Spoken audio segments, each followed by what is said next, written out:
Estamos aqui para um bate-papo muito especial hoje. Pois é, nós vamos falar sobre pessoas controladoras. Isso dá o maior babado, dá pano para manga pra caramba, né? Não é isso? Quem não conhece uma pessoa controladora? Ou, de repente, você se reconhece uma pessoa controladora?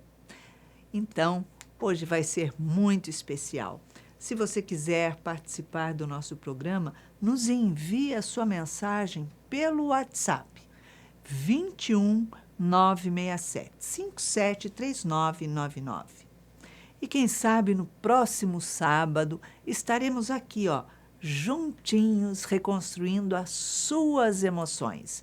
Fazemos isso com muito carinho, porque afinal de contas, você é especial e é muito gostoso estar com você toda semana.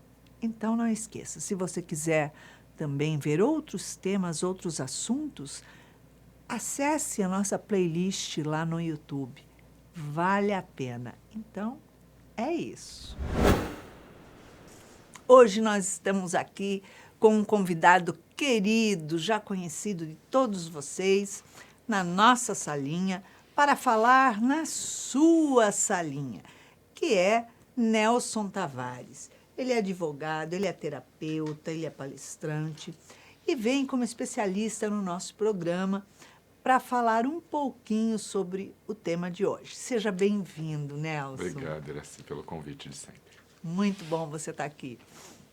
Hoje nós vamos contar a história da Cileide Norteon. Ela tem 42 anos e diz que está sofrendo muito com problemas de saúde, mas que os médicos fazem todos os exames possíveis e imagináveis e não detecta nada. Tudo está normal.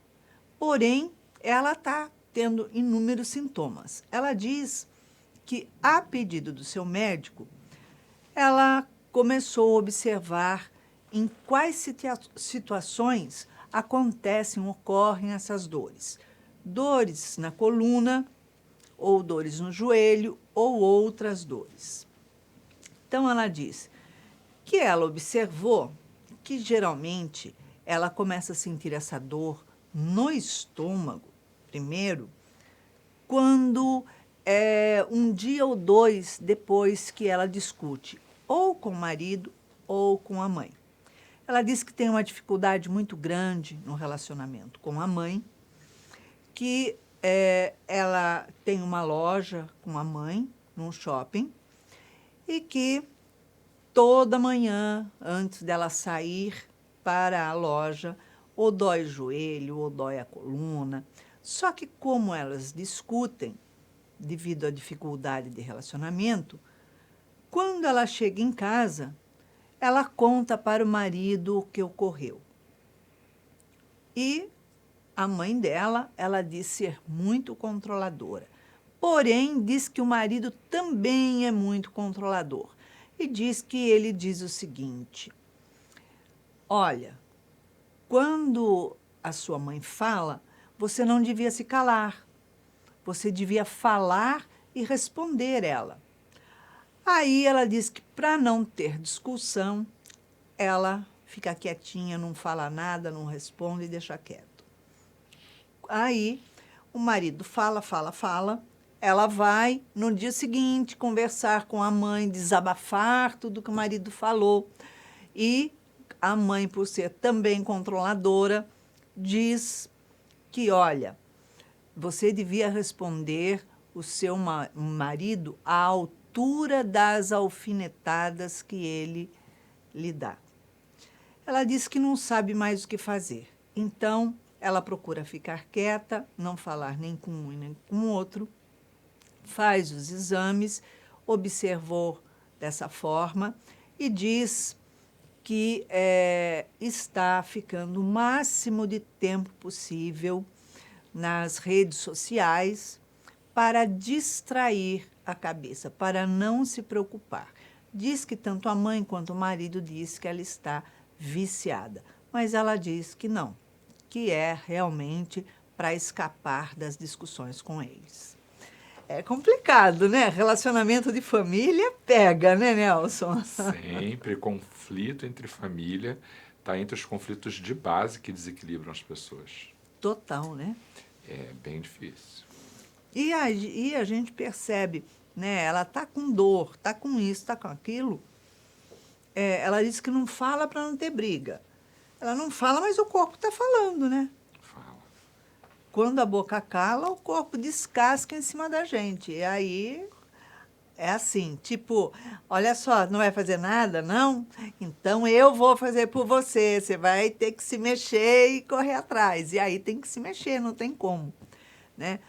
Porque o fato dos exames não constarem nenhuma doença, não aparecer nada, não significa que ela não sinta as dores e não tenha sintomas. Sim. Quando a gente não tinha ainda uma compreensão muito grande de saúde mental, grande parte das pessoas que tinham sintomas sem causa identificável eram tidas como pessoas mentirosas, como pessoas de caráter duvidoso, porque como é que os exames não mostram? Se mostrasse a ciência, aquela coisa da valorização da ciência, né? Com o avanço das questões de natureza mental, de uma discussão de saúde mental efetiva, a gente hoje tem uma compreensão de que sintoma é efeito. E a causa pode estar no corpo, identificado por algum exame, pode estar no corpo, mas não ser ainda identificado por nenhum exame, porque nem tudo a medicina hoje consegue captar, e pode ser que não esteja no corpo, porque a causa daquele sintoma pode estar efetivamente na mente, o que não significa que seja consciente. Quer dizer, não necessariamente o doente ele está causando aquilo, fazendo porque quer, não é uma relação direta. Então, quem passa por essa situação de ter um sintoma sem identificação, sem diagnóstico, sofre porque sofre o descrédito além do sintoma em si. A gente sabe que lá atrás, né, os pesquisadores, psicólogos, psiquiatras, É, eles davam um nome, né, para isso.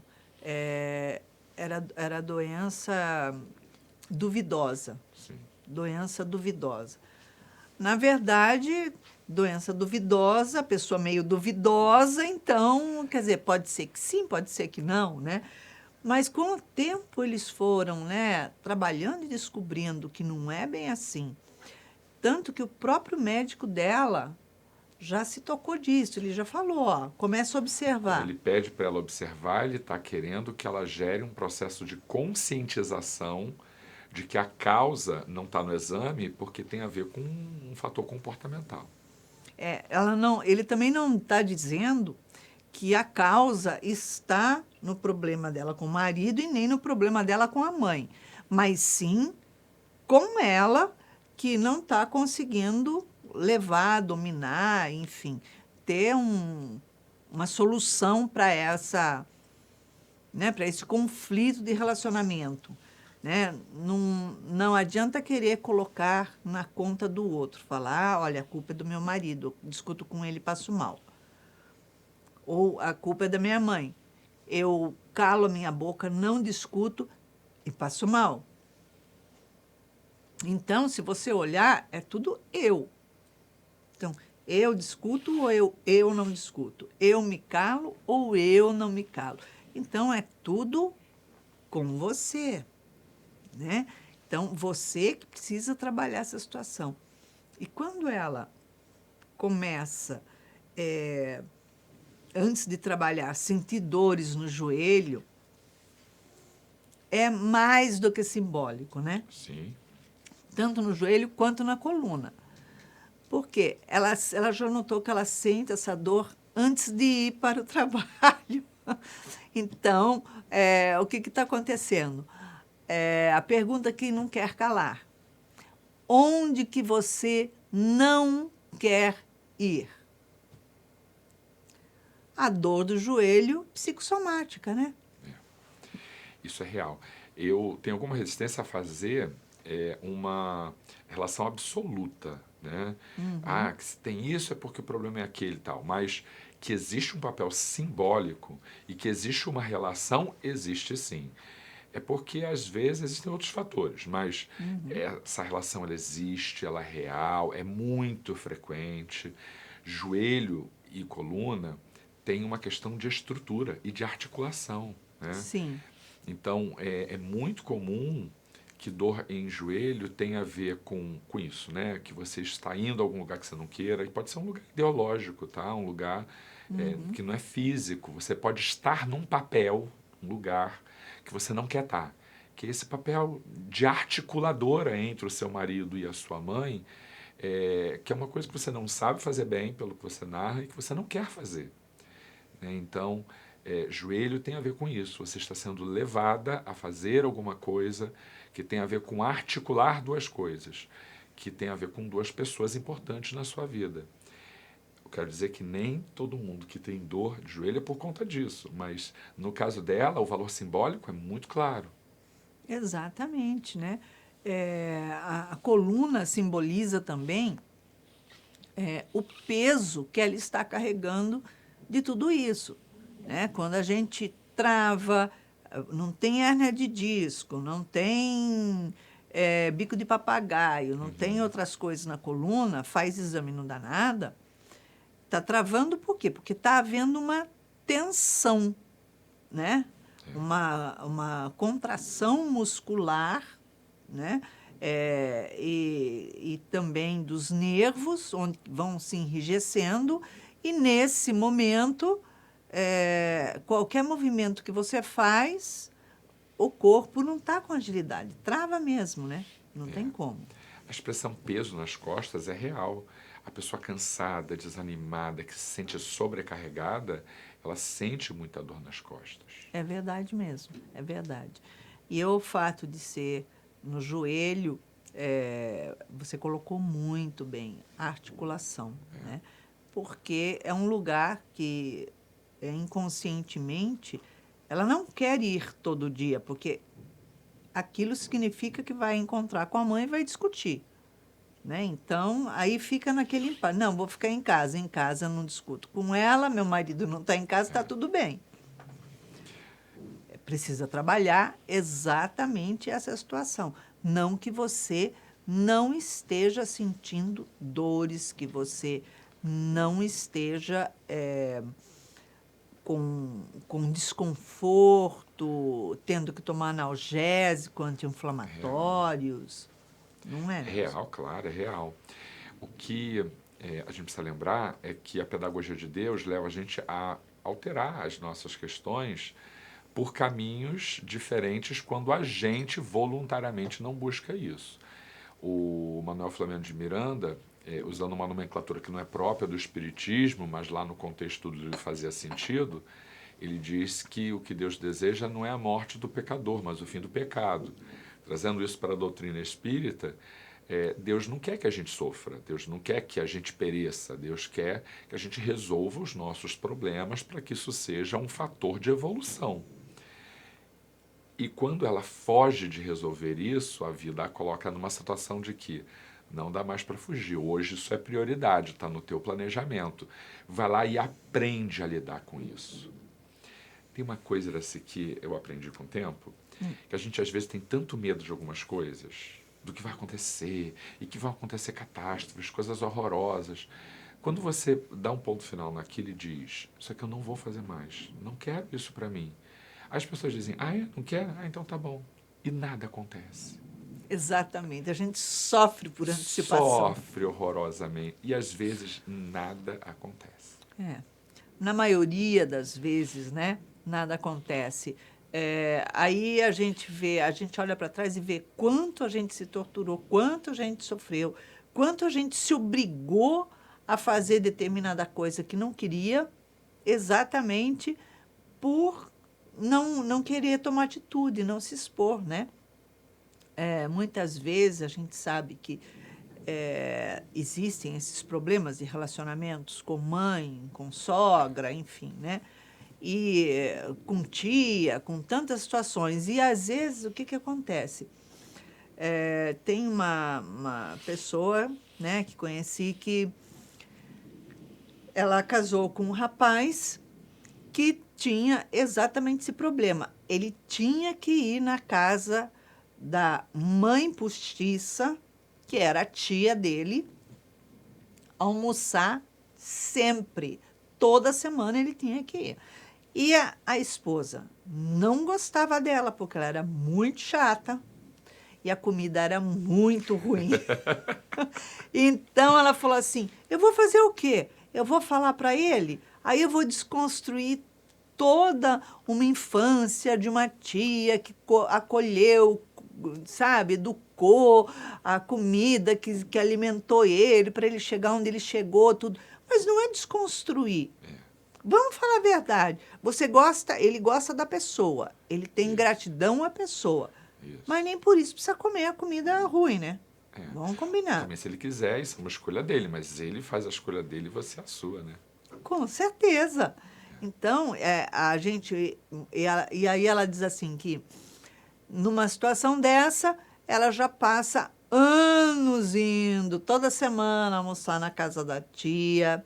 Daqui a pouquinho vai começar a ter dor de estômago também.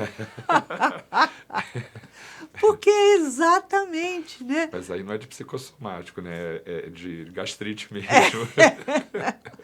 Porque quando a gente fica protelando, né, a fazer alguma coisa, às vezes ele até não tome atitude, ele talvez até, por exemplo, num caso desse, o seu marido até não goste de ir lá, né? Então, ele não gosta de ir lá, mas eu sou grato, não sei o quê. Dosa isso, né? Dá uma espaçada. Então, é necessário, muitas vezes, a gente tomar atitude, né? Mesmo com a mãe dela. As duas, elas são sócias, né? Pelo que eu entendi, elas têm uma loja, né? Isso. Não precisam estar as duas na loja no mesmo horário, no mesmo tempo, para ficar tendo assunto para discutir. E também estabelecer limites, que eu acho que é uma coisa muito importante. As pessoas acham que porque ama alguém, ela tem que se submeter a tudo. E não é isso. Vale muito, você é uma mulher adulta, né? E apesar, a gente entende isso. Aí você tá meio ferrada aqui com a gente hoje, vou te dizer isso, Tati. Porque eu e Iraci somos do tipo que não deixa as coisas passarem. A gente vai lá e fala o que tem que falar. Mas pega só o seguinte, a gente sabe que é difícil, sabe? Eu juro pra você que entendo que para algumas pessoas é muito difícil falar, né, Iraci? É difícil chegar e dizer, verbalizar o que pensa, contrariar o outro, vamos chamar assim. É muito difícil. Mas eu acho que vale o treino, sabe? De você dizer assim, mãe, deixa eu te dizer uma coisa. Amo muito você, mas é uma questão minha com meu marido. Deixa a gente resolver isso, sabe? Mas quando você leva para ela, é porque você está querendo escutar, né? Então não leve mais para ela, e quando ela vier intervir, por qualquer razão, diz assim, pode deixar que nós resolvemos. Ah, não, eu sou adulta, ele é meu marido, a gente vai resolver isso, pode deixar que isso é nosso, fica tranquilo. Ah, porque você não valoriza o que eu falo, não. Eu amo você, gosto muito de você, valorizo tudo que você me diz, mas é porque esta questão é uma questão que você pode contribuir menos. Contribui menos porque você pensa muito diferente dele. E você me coloca no meio dos dois, isso me angustia, então não quero isso não, deixa que eu resolvo. É a melhor saída, com certeza, né? Falar mesmo, com tranquilidade. Porque o que acontece? Ela vem em casa desabafar o que a mãe falou para o marido. Depois vai para o trabalho desabafar o que o marido falou para a mãe. Quer dizer, de uma certa forma, também vai criando uma certa implicância, digamos assim, digamos que uma implicância velada entre o marido e a sogra, né? É velada porque eles não falam nada, mas eles vão, o problema é você não faz isso, não sei o quê, responde lá, vai lá, ataca, contra-ataca, não sei o quê. Os dois tomam a mesma atitude. Então, uma coisa, os dois estão certos. Você tem que falar. É necessário falar. Agora, não falar para um o que o outro está falando. Isso não dá, não. Isso dá ruim. Melhor coisa que você faz é evitar levar para alguém da sua família que você ama críticas o tempo inteiro de outra pessoa de quem você ama, porque de alguma forma você acaba jogando um contra o outro. Os dois, a gente supõe, querem o seu bem. Então, os dois ficam chateados quando veem que a outra pessoa está te causando algum desconforto, sem perceberem que às vezes eles próprios fazem isso, tudo bem? Mas o ideal é você não ficar levando e trazendo essas reclamações. Agora, os sintomas, Iraci, a gente tem que observar, assim, a causa é psicossomática. Então, alguns remédios são muito fortes. E o Sim. uso continuado desses remédios podem causar um problema cuja origem é biológica, está ali no uso do medicamento. Dor de Exatamente. coluna, provavelmente você vem fazendo o quê? Uso de analgésico, de anti-inflamatório, de maneira muito continuada. Isso pode gerar outros problemas. Então, não deixar isso correr muito frouxo, não. Fazer isso o quanto antes. Começar a aparecer problemas que você não tem e de repente ser concretizado. E aí você colocar tudo isso na conta de, olha, no relacionamento. Não, não é.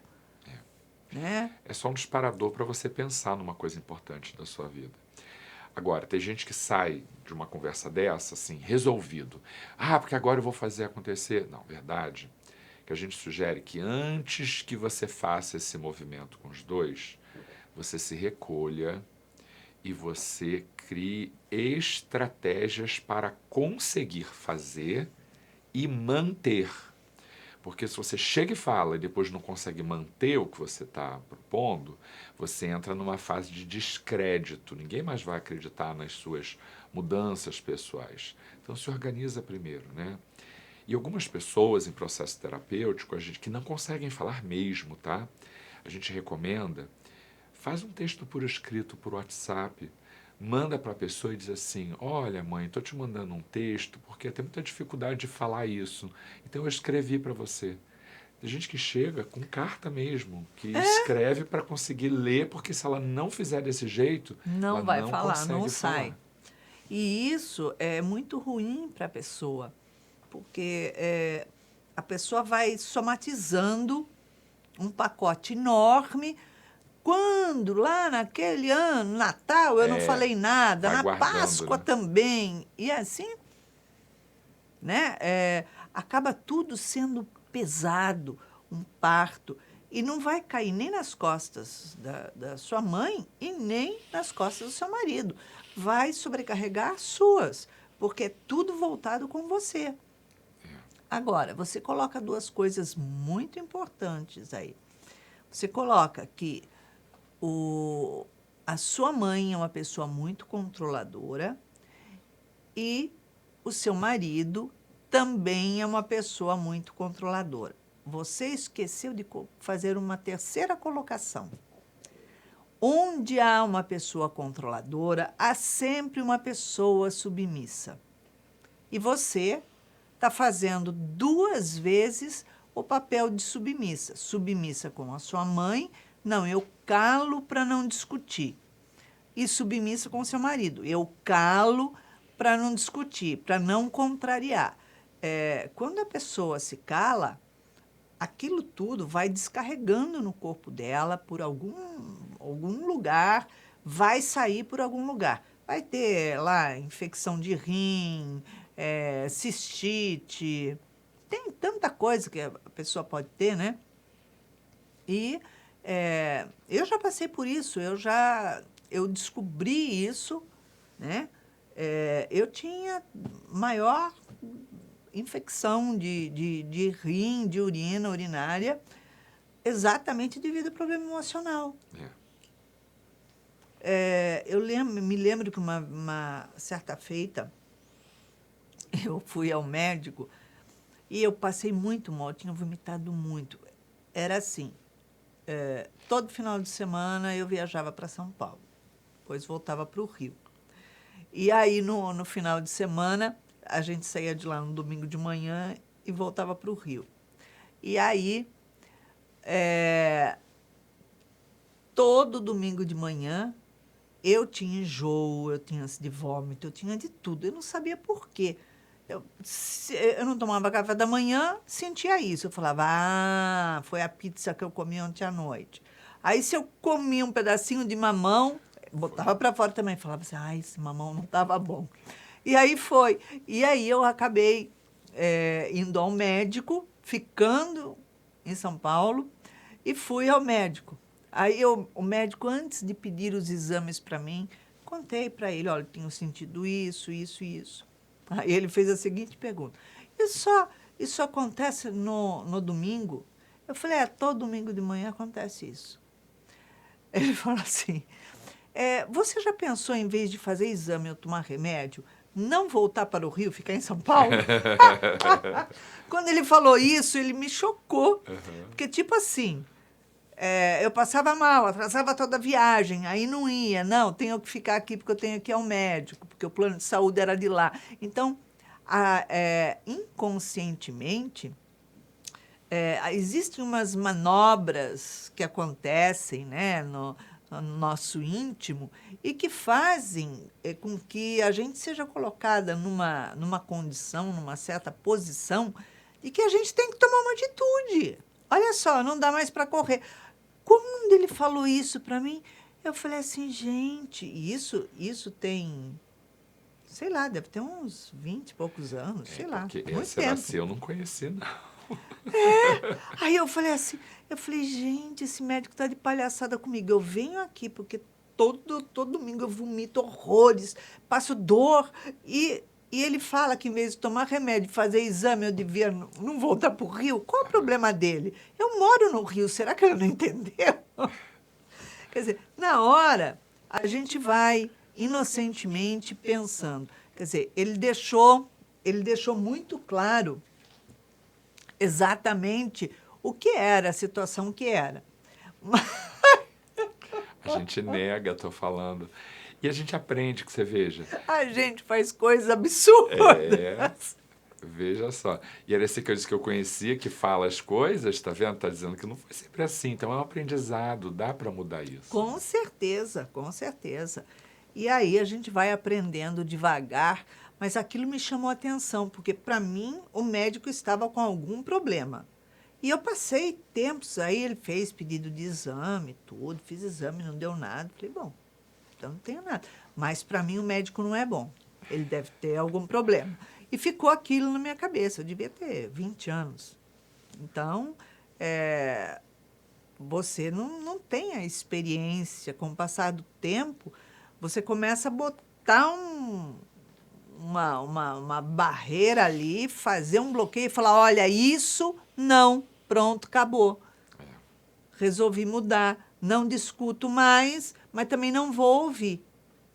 Porque não adianta falar, não vou discutir. Você pode não discutir com a tua mãe, não discutir com o seu marido. Mas, sabe a lixeira? Todo mundo chega e enfia o lixo lá dentro. É isso que você está fazendo. Você está guardando tudo aquilo. Espera aí. Não vou discutir com ninguém, mas também não sou ouvidos. Eu repito que eu imagino que seja muito difícil, mas você pode fazer esses pequenos treinos. É difícil chegar e fazer de forma radical tudo, mas dá para estabelecer alguns limites, né? Começando por não levar problema de um para o outro. Isso ajuda, né? Nossa, e como? E quando você começa a estabelecer limites do não quero falar sobre isso, eu acho que já é bom demais. Porque depois de algum momento você consegue discutir de maneira madura, clara, mas num primeiro momento, às vezes, vale a pena você só interromper a fonte do problema. Olha, não quero falar sobre isso, pode deixar que eu mesma vou resolver. Mas como é que tá? Tá tudo caminhando bem e vai ficar ótimo, pode deixar que eu mesma resolvo. Exatamente, porque quando a gente leva uma situação de conflito para uma pessoa, que nem você disse, uma pessoa que a gente ama, de uma outra pessoa que a gente ama, quer dizer, eu amo os dois lados ali, então que eu levo esse conflito, primeiro, que a pessoa vai tomar uma posição, óbvio, de ficar do meu lado, de me apoiar e me colocar contra a pessoa. E essa pessoa também vai começar a olhar o outro sempre, qualquer atitude que o outro tome, que mesmo que não tenha nada a ver com você, mas com determinadas implicâncias, com alfinetadas. É horrível. Alfinetada é horrível. E é a coisa mais normal ter dificuldade no relacionamento com os pais, com os irmãos, com filhos. Relacionamento é o problema do ser humano. Ele nasceu para aprender a se relacionar. Então, o Papai do Céu falou assim: olha só, você é uma individualidade, porém não vai viver sozinho. Você tem que aprender a viver em grupo, em comunidade, e tem que aprender a se relacionar. Então, é um aprendizado, uma forma de se relacionar e se tornar submissa. Agora está explodindo alguns sintomas nas costas, no joelho, mas não tenho nada no joelho. Mas as costas, mais isso, mais aquilo, daqui a pouquinho a sola do pé, não sei o quê. Mas chega um momento que toda essa situação ela começa não ser psicossomática, ela começa a se materializar. E aí é que é complicado, porque aí pode ter uma úlcera, pode ter um tumor, ter um câncer, alguma coisa assim. E não é que você vai dizer, mas eu não vou fazer isso. Está querendo dizer que eu vou fazer isso comigo? Não, não é que você, de sã consciência, vai fazer isso com você. Mas você, para fugir de uma situação, o nosso cérebro, ele utiliza de tantas artimanhas para dar a volta, para boicotar a gente, para ter um movimento estranho e que, quando a gente vê, a gente se coloca em papos de aranha. E tem também o aspecto espiritual. A gente, às vezes, acumula tanta raiva por viver algumas situações, por exemplo, que você gera formas de pensamento que passam a te acompanhar permanentemente. Quando você dá um basta nisso e rompe esses mecanismos de que a Iracy estava falando agora, você acha que você resolveu, porque você internamente já não faz mais aquele movimento. Mas você tem te acompanhando essas mesmas formas de pensamento, essas energias que vão continuar condicionando no teu corpo, atuando no teu perispírito, a mesma energia que você trazia antes. Por isso é importante associar o tratamento espiritual, o uso regular do passe, a leitura edificante, a prece motivada pela fé verdadeira e genuína, porque isso vai mudando a sua ambiência. Se a gente muda o comportamento, mas a gente não mexe com o nosso ambiente, com a energia do entorno, a gente ainda sofre durante algum tempo, mesmo já tendo mudado o condicionamento primário. Com certeza. E tudo na vida, aquele núcleo familiar, ele não está ali à toa. Não é à toa que você tem na tua vida 2 pessoas que você ama, uma de cada lado, ambas controladoras, e você é completamente submissa. Você saiu da mão da sua mãe para se casar com alguém que Tinha as mesmas características. tem as mesmas características. Então, a gente não foge do caminho da gente, das escolhas da gente. Mas, exatamente, você já parou para pensar que essas 2 pessoas estão na tua vida, um de cada lado. Você sai da tua casa, está no seu trabalho. Você sai do seu trabalho, está na tua casa. Você tem uma pessoa controladora de cada lado, que é para forçar você a começar a assumir as rédeas da tua vida, o controle da tua vida, e não deixar o controle na mão deles, porque você acaba fazendo, calando a boca para não discutir, mas, na verdade, acaba aceitando, né, as condições que eles colocam por se calar. Então, uma faca de dois legumes aí, né? Com certeza, porque tem que mudar isso. Eu nem duvido que ela esteja chateada de estar ouvindo isso, porque a gente fica chateado. Fica. Não é fácil ouvir algumas coisas, sabe, Cileide, né? É, Cileide, não é fácil ouvir, a gente sabe disso. Mas é isso, as pessoas são instrumentos a serviço de Deus para que a gente possa progredir, crescer, melhorar. E enquanto você não entender que esse movimento é seu, as coisas vão ficar difíceis. Você sabe que às vezes a gente encontra mecanismos para fugir. E aí a dor só muda de lugar. Cileide, nós estamos aqui para ajudar você a fazer o movimento de ir para frente e superar esse desafio. Você tem 2 desafios na sua vida que, na verdade, eles se comungam em um só. Porque são 2 pessoas controladoras agindo do mesmo jeito para cima de você. Então, nós estamos aqui te trazendo um apoio, te trazendo um estímulo para que você dê um basta nisso. Dê um basta e pare de carregar tanto peso desnecessário que você está carregando sua mãe nas costas e o marido nas costas, né?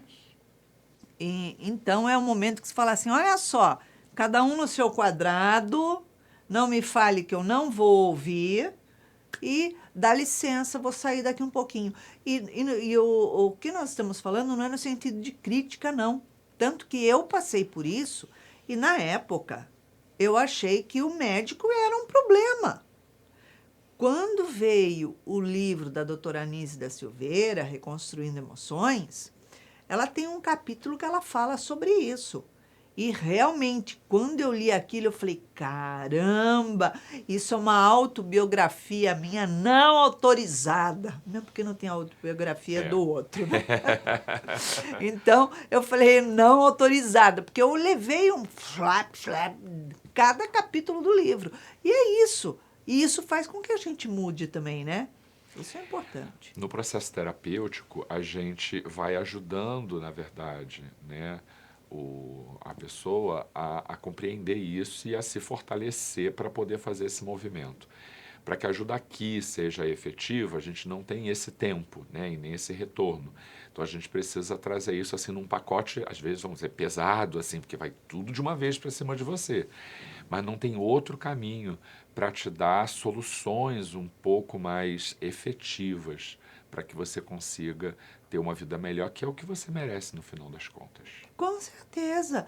E vai se sentir muito mais aliviada quando você tomar uma atitude e falar, tô dando um basta, e vai ver que aquilo fez com que todo mundo baixasse a sua bola e passasse a respeitar você no seu tempo, na sua hora, na sua opinião, e acabou. Cada um enfia a viola no saco e sai pro cantinho, né?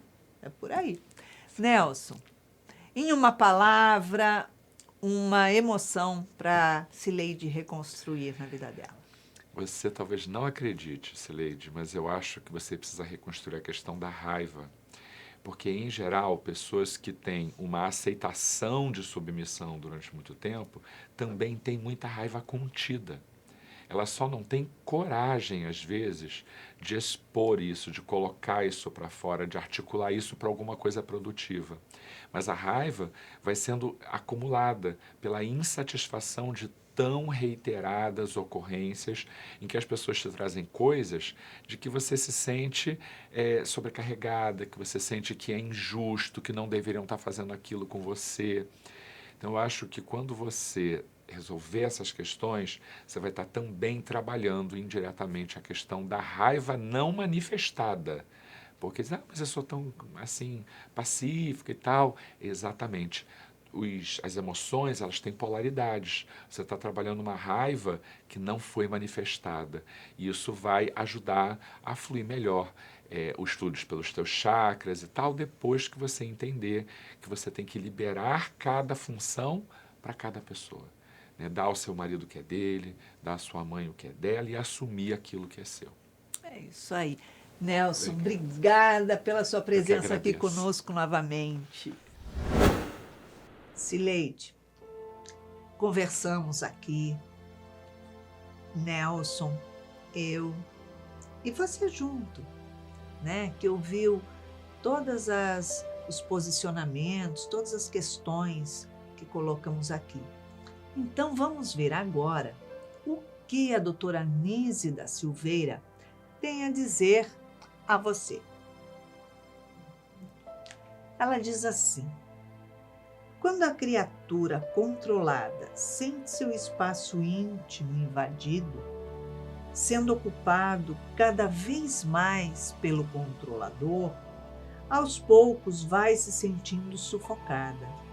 Sua palavra passa a ser coibida, como se sua voz não mais tivesse som, senão apenas para concordar.